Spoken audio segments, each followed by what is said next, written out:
Welcome to Your View with Emmanuel Iheme. You are welcome to the show today, distinguished Emmanuel Iheme. Yeah, good afternoon. Please send the greetings to the viewers out there. Good afternoon, everybody listening across the globe. We are back on our program, and I'm live today. You can also send your comments and also make contributions to the program if you like, and we'll be sure to respond to you. Okay, going to the business of the day. We have few sets of questions for you today. Okay, thanks a lot, sir. So let us have one more question before we call the show ahead for today.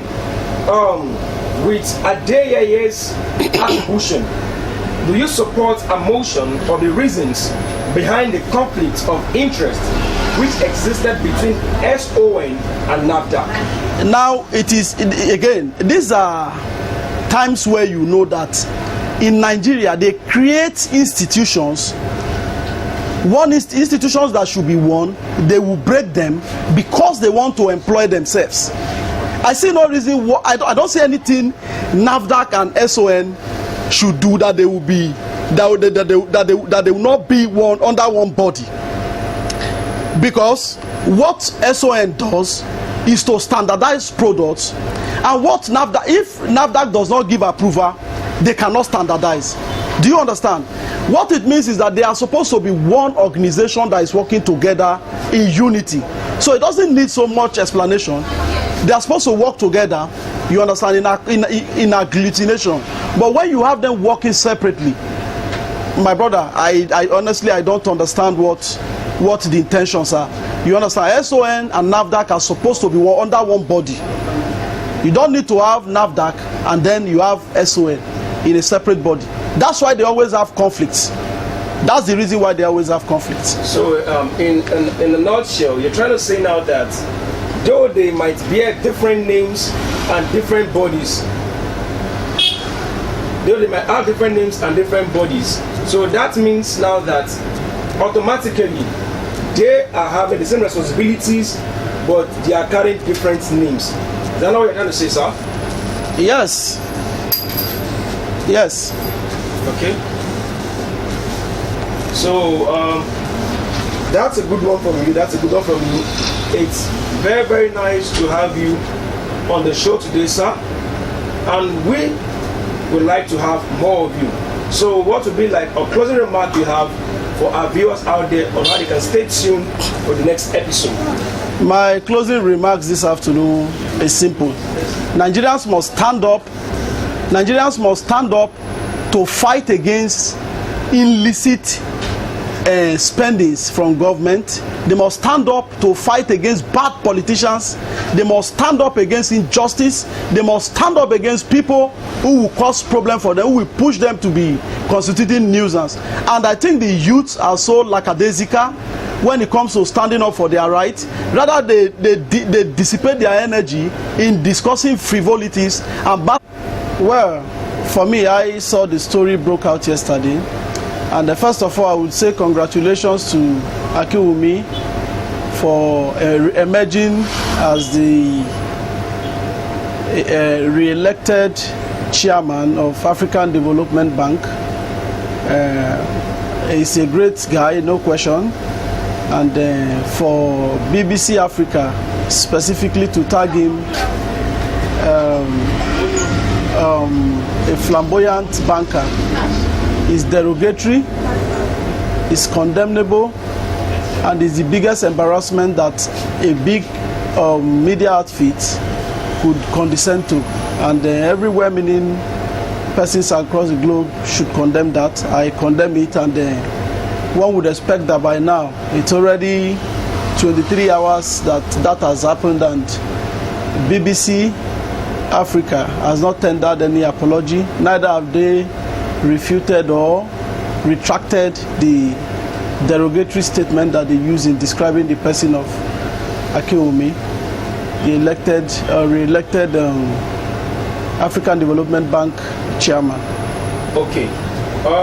To buttress further on that question, looking at the scenario of what happened, because in the states of less than 48 to 56 hours, we also had an incident that happened whereby Fani Kayode, also on the live TV, spoke openly at a press conference to a journalist that is stupid.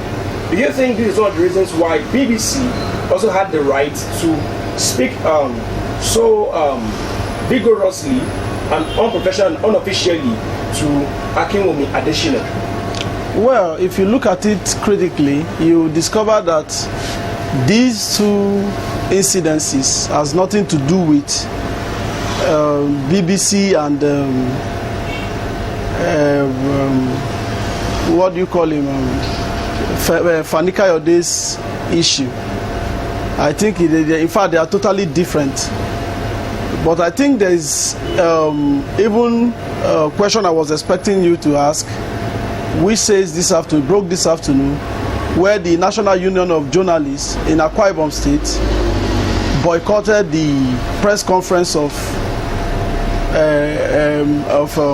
Fani Kayode. I think beyond wanting to look at it in that manner, one would also say that he has tendered what looked like an apology.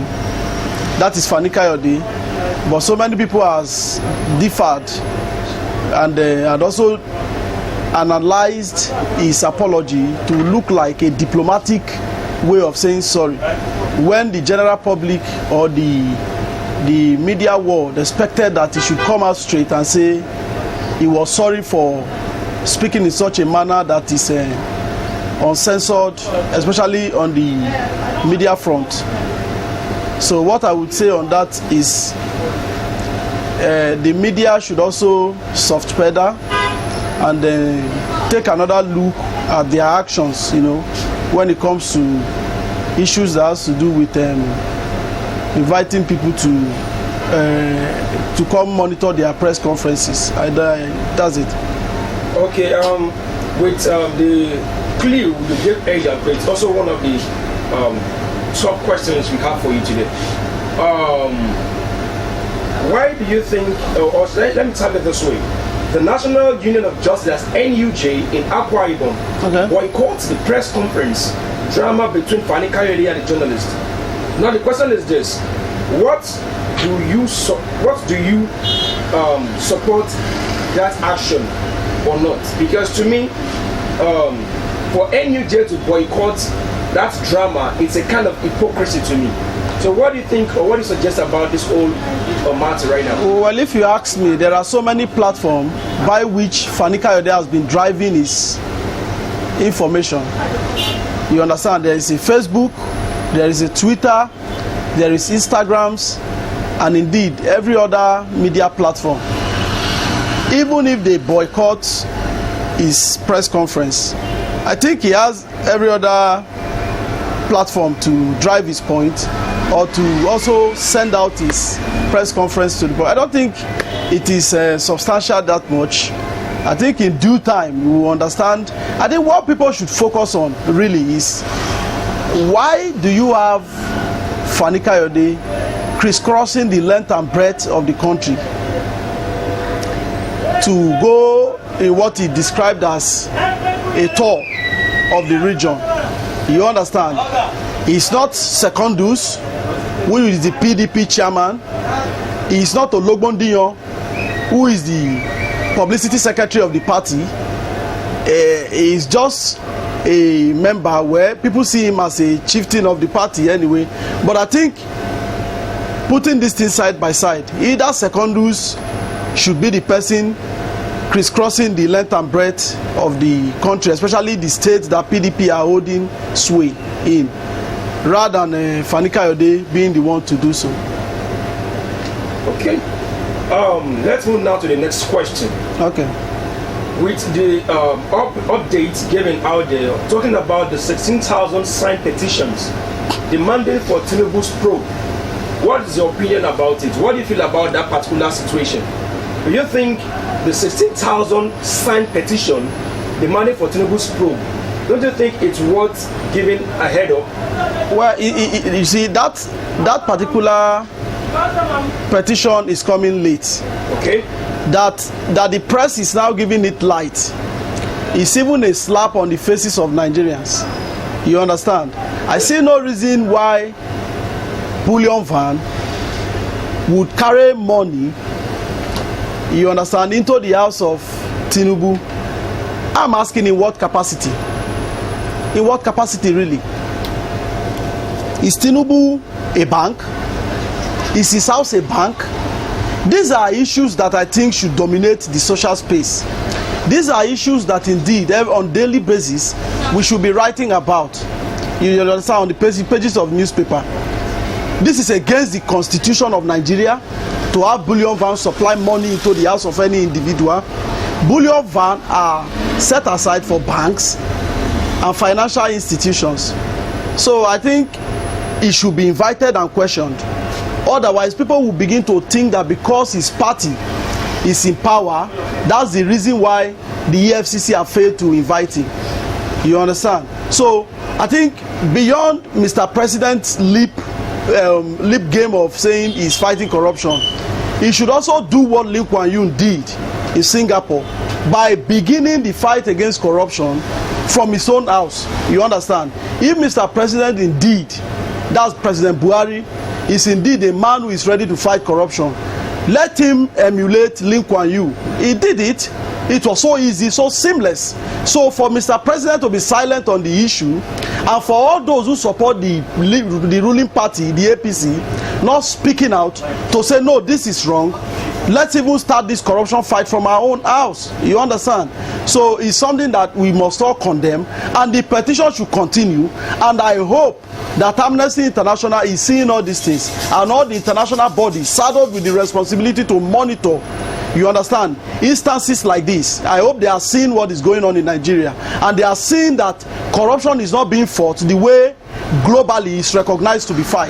So Mr. President, I'm using this opportunity to also call on you. You have put yourself out to Nigerians as somebody who stand and stamp against corruption, but to imagine that somebody and all the processes that brought you into power and the individuals who brought you into power are the very people that are romancing corruption is condemnable. I condemn it. To also buttress on that, based on this, for it to get from petition 1, petition 2, petition 3, or the petition 16,000, so that means it has gone a long way. 16,000 people. 16, that is what it means. I said they believe that Tinubu should be investigated. Now the question is this, sir. Don't you think for it to reach this, attain this number of 16,000 petitions, that means other tellers we have been trying to bring waived until get to this particular? No, EFCC is simply not doing their job. It's so simple. Don't you think in this manner there's going to be a kind of giveaway or a kind of mentality given to the other corrupt politicians to be that since this thing can happen and nothing is done, that can now open a way for them to also impute more into corruption? What do you think about that? Or do you think it's going to happen? No, of course. They say if somebody is innocent until the court of competent jurisdiction proves the person guilty. Nobody is saying Tinubu is guilty. All Nigerians are simply saying, or let's say the 16,000 people who have signed the petition are simply saying is, invite him, interrogate him, question him, and let us know why a bullion van has to ferry money into his, not just one bullion van, around 2 bullion van ferried money into his, especially on the eve of an election. So we need to bring these things under proper scrutiny. We need to bring it under interrogation. We need to bring him. You understand? There's nobody that is above the law. He is not above the law. The president is not above the law. You understand? So if any one of us, if you read this administration or dispensation, if you like, wants to fight corruption, they should start from their own house. That's the only way Nigerians will give them thumbs up. But if it is the pussyfooting with corruption, I think quite frankly that Nigerians will see it as a child's play, which is what it has become. EFCC must stand up to their responsibility. ICPC must stand up to their responsibility. And all the human rights organizations who stand against corruption must stand up and say, no, this is too much. A petition on one man. Okay. let's go to the next question. We might still touch on that question, but let us further the question.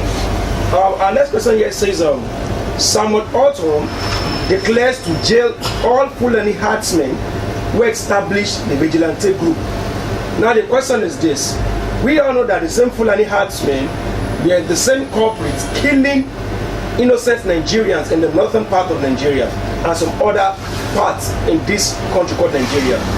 Don't you think it's another kind of suicide mission, or should we say that a kind of means of terrorism mixing to look like a bound or a circle of security to the public? Because to me, this is more or less like saying that the Fulani herdsmen who are killing the innocents are not tending to be like the one saying people. Is that not an act of saying the wolf being the shepherd to a sheep? What's your opinion about this? Then do you support the fact that Samuel Ortom are bound to jail those Fulani herdsmen who tend to establish that vigilante group? There is no reasonable leader in the face of the earth who will stand and watch his citizen or his people being killed. There is no reasonable leader in the world who will stand and watch his people being slew in their sleep. What Governor Samuel Ortom has said of Benue State, he has spoken like a servant leader. Samuel Ortom has spoken like a man that truly come to serve his people. Samuel Ortom, as far as I'm concerned, and I stand for humanity, I stand for truth, I stand for justice and equity, I stand for fairness also, and I'm speaking now, I'm saying my response is Samuel Ortom should do the needful to secure the lives and property of the people of Benue State, which is the _1 priority of any reasonable leader anywhere in the world, beyond just making public speeches and making long speeches and becoming to sound like people who have good sounding word but there's no substance. But I want him to match his statement, understand? I want him to match it with action. That's my take on it. Okay, to take a little step backward to our other question. Now, the question is this: if out of over 200 million citizens of Nigeria, just 16,000 of them took the courage to write petition to question Tinubu over this so-called bullion van drama, what do you think is happening to the other millions who are still yet to talk about it? Should we say they are being skeptical or being afraid? All you need to do is just one petition for a working financial for an institution saddled with the responsibility to checkmate the spending of anybody to take action. You don't need as much as 16,000. 16,000 is far too much. 16,000 simply means that there is a lot that is need to be investigated about the individual. You do not need, in fact, just one petition is enough. Just one petition is enough. I know how many petitions the Deji Adeyonju has written against him. You understand? And nothing has been done. Nothing has been heard. In fact, EFCC doesn't even care about it. We can't continue that way. That's a good one. So let's move now to the next question. Do you think it's not hypocritical as government declares to shift international flight resumption to September 5th when we all know and there's records of different politicians who have flew out of this country during the lockdown? Don't you think it's a means of joke or a kind of hanky-panky games for the same government who have been flown out of this country even during the lockdown, and yes, they place a ban on flights, and now today is August 28th, and yet they said they are shifting the ban or the lifting of the ban to September 5th. Now the question is this: don't you think it is hypocritical for the government to say such a word? Well, we've known all along that even the wife of the president, she just returned back from a neck checkup abroad. You understand? Even when there was a closure on travels, she was conveniently allowed to travel for a neck checkup. And now these things will open further pages as we go on. We have more than 110 hospitals that are, at least according to them, since they've come with the mantra of giving us the best, they've given us the best even in times of health care. So why are they still traveling abroad to even go fix the neck, a neck pain? One can sleep on his or her neck. You understand? Nigerians sleep on their neck and people sleep on their neck, but the wife of the president, who always acts like she's better than everybody else, would be allowed to travel to go fix her neck. So again, these things will just begin to point to one thing: Nigerians really don't ask questions. Instead of asking questions, they mix it up with their emotions. You understand? Times when they will be serious, they will mix it up with unseriousness. You understand? There is nowhere in the world where the president of the wife of the president would be allowed to travel in that kind of manner and circumstances. There is lockdown everywhere, for heaven's sake. And by now we should even expect that Mr. President will be doing everything possible to fix our health care. But no, they will not do that because it's not their priority. Their priority is to live better than people they are serving. And again, I condemn all this attitude of people in government. I don't hate the president. People should get it right. I don't hate anybody. But the truth must be said regardless of anybody that is in power. You understand? The president has been incompetent for all I care, and we must call him his incompetencies out. You understand? I don't cherry pick anybody when I want to criticize. I criticize everybody. So there are people who are watching who will feel that maybe this might come heavy on the president all the time. But the president has been more or less concerned about the lives of Nigeria. Are people even aware that in southern Kaduna, that some girls who were writing exams were also kidnapped days ago? El-Rufai has not made any statement. The president has not made any statement. So this is pointing into incompetency, gross incompetency, and nobody must hide their mouth when they speak about it. That's a good one. That's a good one. We have a comment from one of the viewers who said, "What about you? Were you among the 16,000 people that signed the petition against Tinubu?" Is he the spokesperson of Tinubu? Let it be rhetorics. Is the individual the spokesperson of Tinubu? It doesn't matter who signed and who doesn't sign. What is important is that the individual should take into cognizance that there is an institution saddled with the responsibility to fight corruption that doesn't even need anybody's signature to call and question anybody. That includes me. That includes me. If they discover that I'm spending more than my earnings, they should question me. Let them invite me. I'm ready to make myself available. If they should invite him and question him. Bullion van, for heaven's sake, is against the law to take money into anybody's house. I don't hate Tinubu. I don't hate him. But when he do anything wrong, we must summon the courage to call them out. They are servants, leaders. They are what it means to be a leader.